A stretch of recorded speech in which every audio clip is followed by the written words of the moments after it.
പിടിച്ച് നിൽക്കുന്നതുകൊണ്ട് നിങ്ങൾ വിചാരിക്കും എനിക്ക് മടിയാണെന്ന്. മടിയൊന്നും ഇല്ല കേട്ടോ. മോൻ പറഞ്ഞു ബ്രെഡും മുട്ടയും വെച്ചിട്ട് ഒരു റെസിപ്പി ചെയ്താ ഉമ്മാന്ന്. അപ്പോൾ അത് ഉണ്ടാക്കി കൊടുക്കാമെന്ന് വിചാരിച്ചു. അപ്പോൾ അതിന് കുറച്ച് സവാളയും പച്ചമുളകും തക്കാളിയൊക്കെ ആവശ്യമുണ്ട്. അതൊക്കെ ഒന്ന് അരിഞ്ഞെടുക്കുന്നുണ്ട്.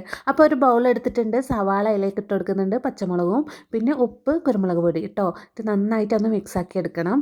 പിന്നെ മുട്ട വേണം കേട്ടോ. ഒരു 5 മുട്ട ഞാൻ എടുത്തിട്ടുണ്ട്. അപ്പോൾ 5 മുട്ടയും ഞാൻ അതിലേക്ക് പൊട്ടിച്ച് വെച്ച് കൊടുത്തിട്ടുണ്ട് കേട്ടോ. ഇനി ഒരു തക്കാളിയാണ്. അതിൻ്റെ കുരുവൊക്കെ കളഞ്ഞിട്ട് വേണം ചേർത്ത് കൊടുക്കാൻ കേട്ടോ. പിന്നെ നന്നായിട്ട് മിക്സ് ഒരേ മിക്സ് തന്നെ കേട്ടോ. പിന്നെ ഒരു പാൻ വെച്ച് കൊടുത്തിട്ടുണ്ട്. എന്നിട്ട് വേണമെങ്കിൽ ഗീ ചേർത്ത് കൊടുക്കാം. ബട്ടർ ഉണ്ടെങ്കിൽ ബട്ടറിന് ചേർക്കണം നല്ലത്. എൻ്റെ അടുത്ത് ഗീ ആയിരുന്നു. എന്നിട്ടൊരു ഫ്ലവറിൻ്റെ ടൈപ്പിൽ ഇങ്ങനെ ബ്രെഡ് മുറിച്ച് വെച്ച് കൊടുക്കുന്നുണ്ട്. എന്നിട്ട് നമ്മൾ മുട്ട മിക്സ് ഉണ്ടല്ലോ അത് കുറച്ച് കുറച്ചായിട്ട് ഒഴിച്ചു കൊടുക്കാം. എന്നിട്ട് മൊത്തമായി അങ്ങ് ഒഴിച്ചു കൊടുക്കുന്നുണ്ട്. എന്നിട്ട് എന്താ നന്നങ്ങോട്ട് മറിച്ചിടാം.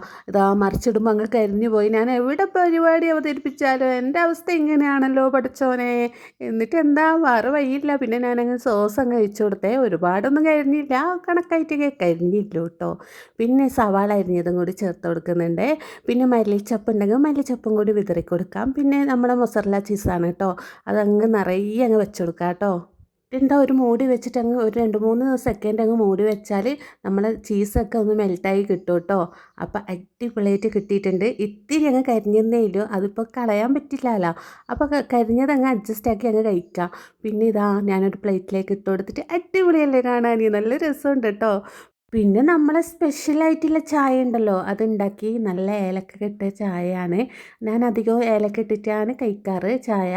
അപ്പോൾ ഇതാ ഞാൻ വേഗം ടേബിളിലേക്ക് കൊണ്ടുവച്ചു കേട്ടോ.